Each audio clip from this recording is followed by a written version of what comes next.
Okay, what I'd like to show you today is something that I learned over the summer about creating a calendar within Google. This is something new to me, and I want to set it up for my sports teams.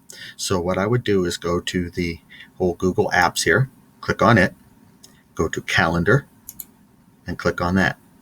Now here are some of the calendars that I had set up as I was practicing this class, but I want a new calendar. So I would go under My Calendars, click on that, Create New Calendar. Click there. This is where I get a chance to create a new calendar. And what I want to create one is for my West Geauga baseball team.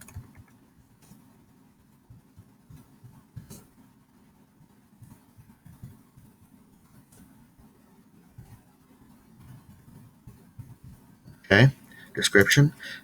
I'll put down the description of the calendar events. Spelled that wrong.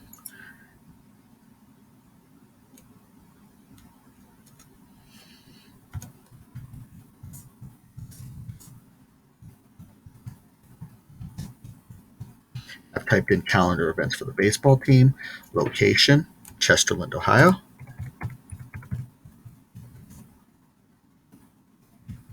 Okay. Countries, United States, time zones, Eastern time zone, all that's good. Now I want to make this calendar public. This is important. All right. So I want to share this calendar with others. Boom. And I want to share it. All right. Make this calendar public. See all the events and details. Good. So now I want to go ahead and scroll down a little bit, and I want to create calendar.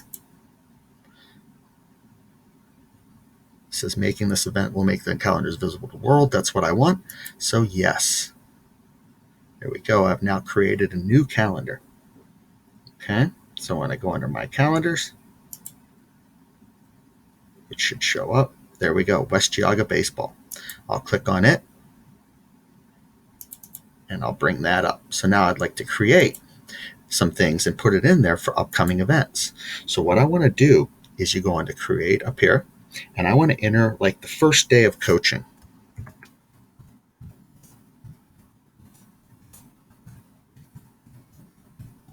Okay, and then the date.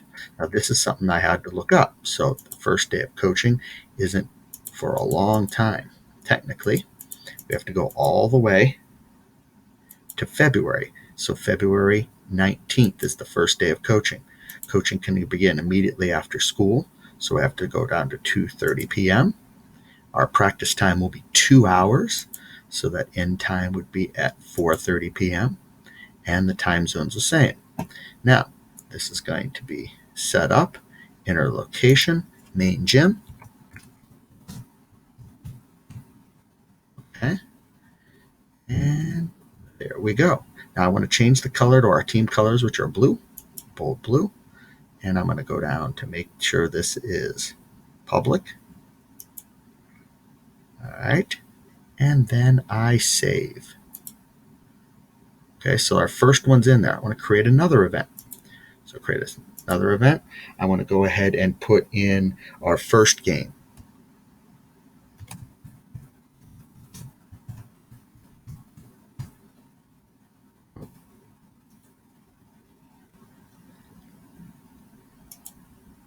Let's change that. I can't spell. So I'll put in our first game.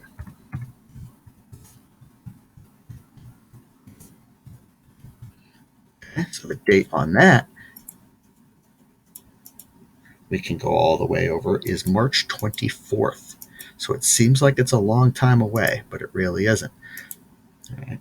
March 24th is a Saturday, so our first game can be in the morning. It will be at 11 a.m. It will end approximately 3 hours later at 2 p.m. Central Time Zone. Okay, I've got that location, main field. Okay. Make this public and go back down and save again. So now I've added these two things to my calendar. So what I need to do is I need to bring up that calendar. There we go. And I want to check. So I got to go to month here again, and we'll scroll, make sure they're in there. So here's August, September, October, November, December, all the way down to where we get ourselves into March. Okay?